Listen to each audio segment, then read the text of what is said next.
I'm Tom Maxwell.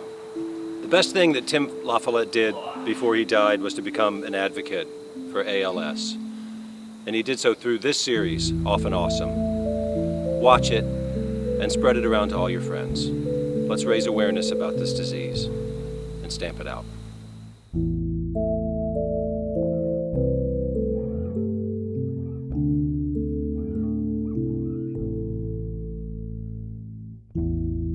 Hello, my name is Tim and I have ALS, America's best kept secret disease.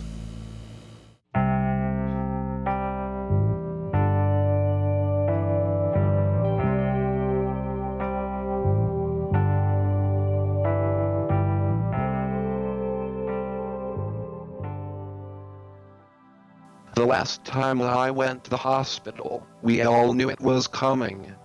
Green discharge was pouring from my neck. It was horrible. He went back into the hospital after a night of having, he had a fever and just green discharge from his trach. And I remember getting texts from Kim the next morning, and she said, "We're calling the ambulance." I told Tim he really needs to go to the hospital or he's gonna die. And I was getting these messages from Kim, and she was saying, "This isn't good." Essentially, it was just this same infection repeating itself, and we had gone from antibiotic to antibiotic and tried everything from any grade that we could administer at home from a nurse to ones that we had to be hospitalized in order to receive. And it wasn't budging, and even though it would let up, it was still coming back, and it was really persistent. In the ER they had to do a central line, and I passed out from the pain. The whole trip was agonizing. Tim told me later that week that was absolutely the most painful thing he had ever experienced in his life. It was, and I mean, there was so much blood that it was just, his pillow was soaked in blood. There was so much blood on his sheets after that procedure. Just because they had to get a vein, they had to be able to get in, to get the arterial blood, and they needed to be able to get access to his veins to do, to give him antibiotics, and it was terrifying for him. It was heartbreaking, and it was gut-wrenching every second that he was in the hospital. I remember going in to see him during that visit, and he said, "No more, I am done." He said, "I'm not saying no to treatment, but I will take any treatment left, any other treatments that are available to me, I will take them at home." A lot of his medications that he was on in order, like for anxiety and pain, he couldn't take while he was on these antibiotics. So he had to forego comfort in order to fight this infection, and that kind of became the song and dance that he had to deal with every time this infection came back. My experience there was to get him out of the hospital, to get home, to die. And that was the first time he actually acknowledged it, was, "Dude, get me out of here so I can go home and die." He didn't use any other word for it. There was no reading between the lines. He literally said, "Get me out of here so I can go home to die." I decided to never go back. Whatever happens, I am staying home. We understood that this was going to result in him dying. And that's where comfort and happiness came into play more than trying to win the medical battle, because we just couldn't. There's a thing that happens when you get him home and you put him back in his bed, to where there was almost a sense of comfort in his face, which is hard to say because his face didn't really express anything. It was more of his eyes. That kind of like, back in my bed wasn't there. It was more like, this is different, almost like this is the last time he's going to be placed in his bed. The next time he's moved from this bed will be when he's not in his body.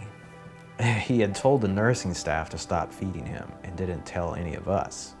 And in my head, it was like the most genius move, because here you are with these two options: either tell your friends to turn off a machine or wait for an infection to slowly kill you.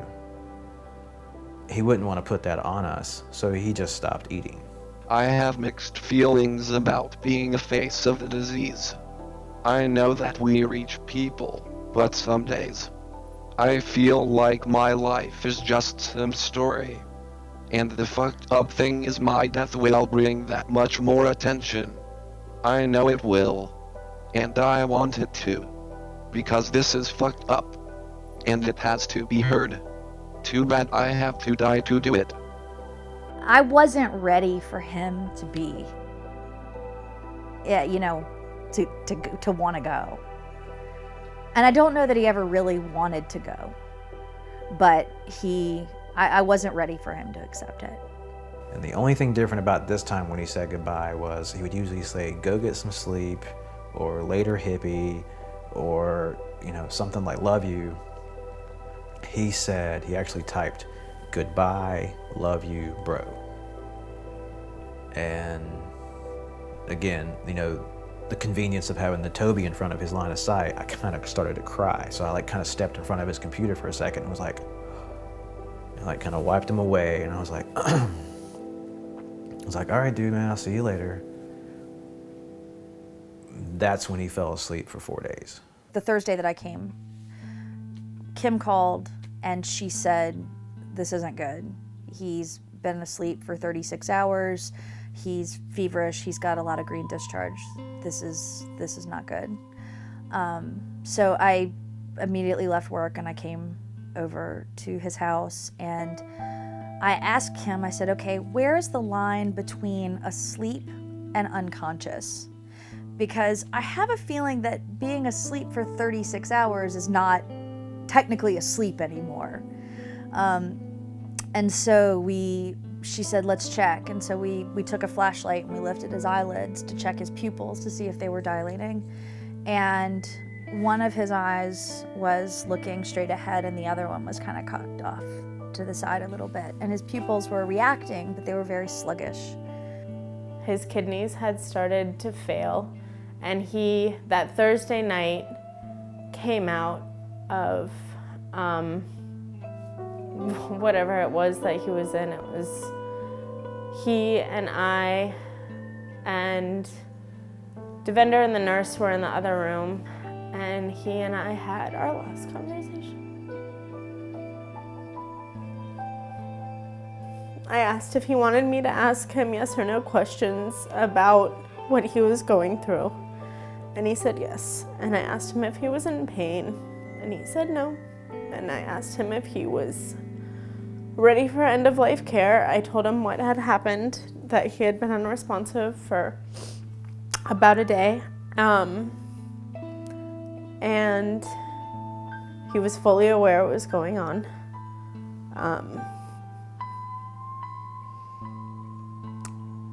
And then I told him that I loved him and he was my best friend. And he kind of smiled and just said yes. And then he fell asleep again. And that was the last time I talked to him.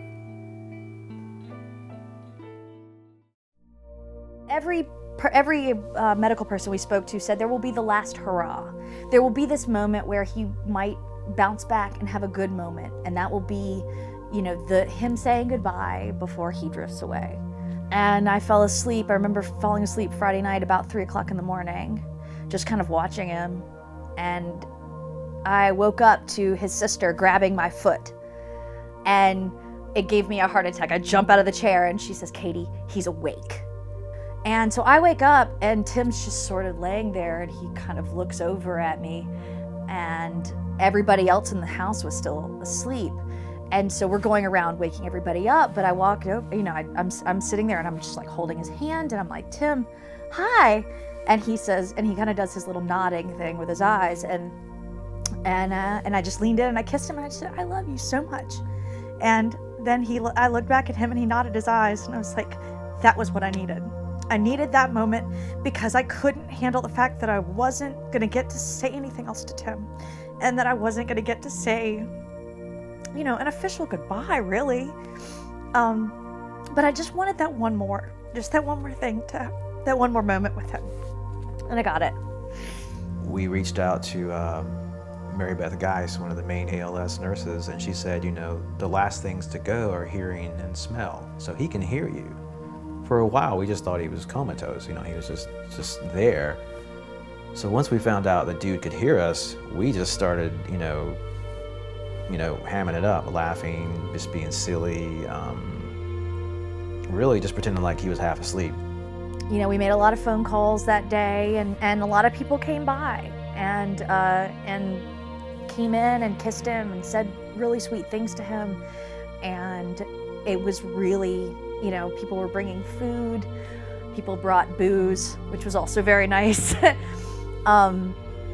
It was really very, it was exactly right. It was exactly the right way for him to go.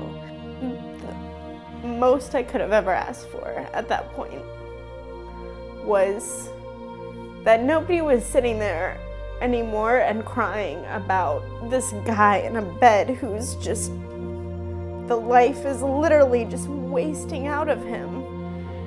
But instead of what an amazing human being he was. And you would have never thought that he was dying at all because of the conversations we were having. I don't know any other group of people that can accomplish that while you're watching your best friend die.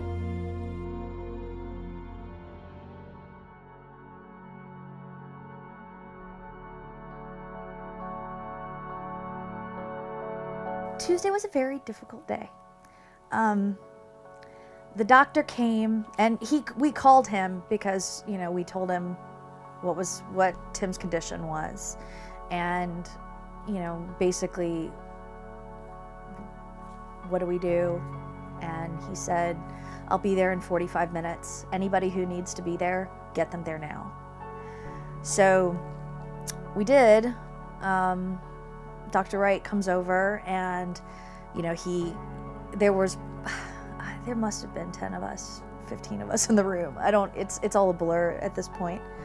But, he kind of checks in with everybody, and he's like, is everybody okay with what's about to happen? Is there anything, anybody needs to say, or, you guys are doing the right thing. You've taken really good care of him. So, I sat there and I was holding his hand, and I had my hand on his chest because his hands were so swollen, you just couldn't feel his heartbeat there anymore. So, I was holding his hand, and I had my hand on his chest because I wanted to feel his heartbeat. And so they turned off the pulse ox machine so that it wouldn't start beeping and kind of going nuts. And it was almost, like a bad comedy sketch. They couldn't find the off switch on the ventilator. So they disconnected him from it, and they ended up having to take it outside. And that was the first time that I'd ever been in that room with him, without that sound. And it was the first time that I'd ever not heard it. The room became so cavernous, and it was this awful silence. It was sad, it was bittersweet, but it was almost like, you know what? My friend's getting ready to not be trapped in this body that has basically become a log, and he can't move, and I guess that's the pro of the con of him being that close to death was like, hey man, your suffering is like really close to being over. So many people just hide and don't show their faces, and they don't live lives that make noise. And Tim always lived a life that made noise. And his death did too, And I miss him every day. I miss my friend a lot. But as much as I miss him, I am so grateful that he's not in pain anymore, that I wouldn't trade it. And I wouldn't trade what I went through for the world. It meant everything. It meant everything. He was my best friend, and I got to marry him. And I got to meet incredible people. But most importantly, I got to really feel what love and hope feels like. He taught me that you can actually be the person you wanted to be your whole life. That you can do incredible things under insurmountable odds. And that you can do it with a smile on your face and love in your heart. He is the best friend I will ever have. And I think about him every second of every day. And it's still pretty awesome.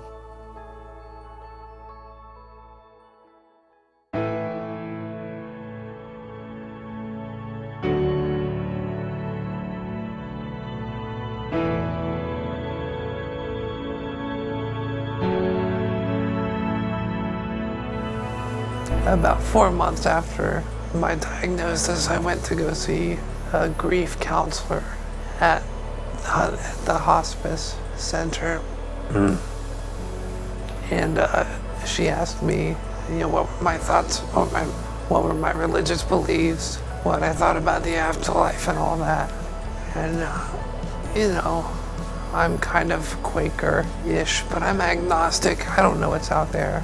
My thought on the afterlife is I'll see when I get there. What I don't believe in is damnation, because it just doesn't make any sense at all. Especially from a Christian point of view, I find damnation to be a really silly concept, because really, like, Pat Robertson's gonna get to heaven. That fucking douchebag's gonna get to heaven. And, I lived a good life and treated people well, but because I couldn't put blind faith into something, then that's cause for eternal punishment. It makes no sense. Well, I'll die trying, I'll never give up.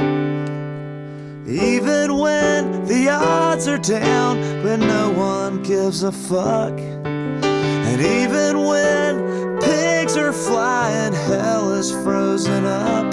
Well, I'll die trying, I'll never give up. And I know it's hard to love someone whose head is in the stars. But don't give up, hold on soon. Until I've kept my promise and have given you the moon, I will die trying, I'll never give up.